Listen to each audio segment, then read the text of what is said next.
My story begins with my paternal grandparents. People have always told me I look just like my grandmother, but I don't know from first-hand experience. My grandmother died of cancer when I was only 2 years old. I was incredibly close with my maternal grandmother, but I always wondered what sort of relationship I would have had with my father's mother. Cancer was already shaping my life. My father was born in 1937, the second son in a family of 4 children. My dad has always been a shy person, but well-liked by everyone who meets him, though he would never admit to that. It seems he was popular with the ladies. I don't even know who this one is. He went to the University of Toronto, studying to be a pharmacist. It was there that he was invited to a party where he met Lillian Grossman, otherwise known as my mother. Like his parents before him, my father and mother had 4 children, but we were lucky enough to have a special edition. My brother Adam was born with Down syndrome and was living in an institution at the time we found out about him. He came to live with us as a foster child in 1982. Of course, having one more brother did make me a middle child, but I was sort of a creative loner, so I made the most of the situation. For as long as I can remember, I've seen my life as a Broadway show. By the time I was 2, it was apparent the theater was in my blood. I would spend hours on my own making up stories, using my dolls or anything I could think of as characters. Each story was like a short play. I started acting when I was about 9 and kept it up through university and beyond. I even did an internship at Harvard. Maybe some of the creativity comes from my father. He's always enjoyed photography and liked to pose us beside interesting or unique objects. And the weather was never a consideration.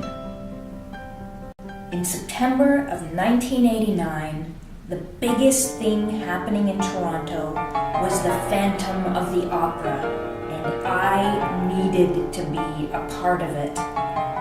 My persistent phone calls to the theater paid off, and I got myself a job at the Pantages.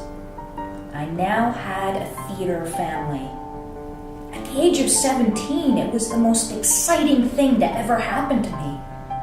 And it was the only time in my life I looked forward to going to work. And it was through my theater family I fulfilled another dream. I moved to England. I got to see all the places I'd read about in books, even the real Wuthering Heights on the Yorkshire moors. And of course, there was always pomp and ceremony.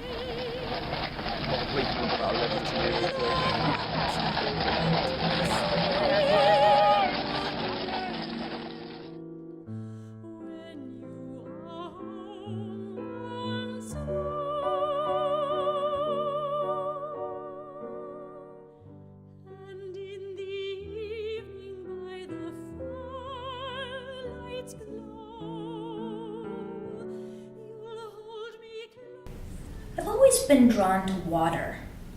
My summers revolve around swimming. I love being underwater like a fish and feeling like I'm flying. The summer of 2012 was no exception. But in July, it was my head that was swimming when I got the news my father had cancer. We suspected it for a while, but knowing is different.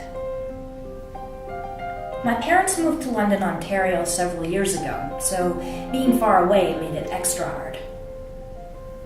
I got on the train the next day to spend some time in London. I couldn't stay quite as long as I'd wanted to because I had to be back in Toronto for a doctor's appointment. I never could have guessed it would be at that appointment I would learn the lump I found a few months earlier was stage 2 breast cancer. That was quite a week. And with my dad in another city facing his own treatment, I didn't know where to turn. You'd think by now I would rely on someone other than my parents, but deep down, I was still that kid playing with my dolls. I didn't want to go through this alone, but what choice did I have? At first, I was told all I had to do was surgery and radiation. Scary as that was, I felt I could handle it. My biggest fear in the world would be chemotherapy, so as long as I didn't have to do that, I thought I could handle what was coming. I remember the first meeting with my medical team was on a Friday. The oncologist was going over my treatment schedule when she casually mentioned, "You'll start chemotherapy on Monday." How do you face the scariest thing in the world with only the weekend to prepare?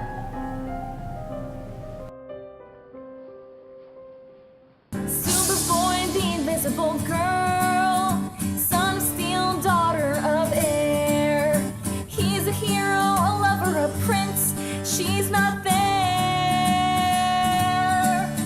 Superboy, the invisible girl, everything a kid ought to be. He's immortal, forever alive. Then there's me. I wish I could fly and magically appear and disappear.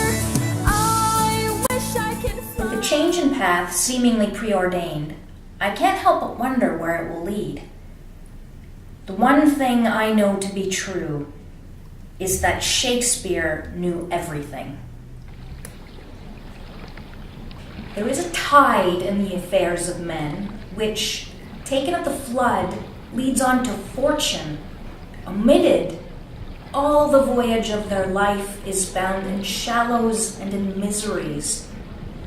On such a full sea are we now afloat, and we must take the current when it serves, or lose our ventures.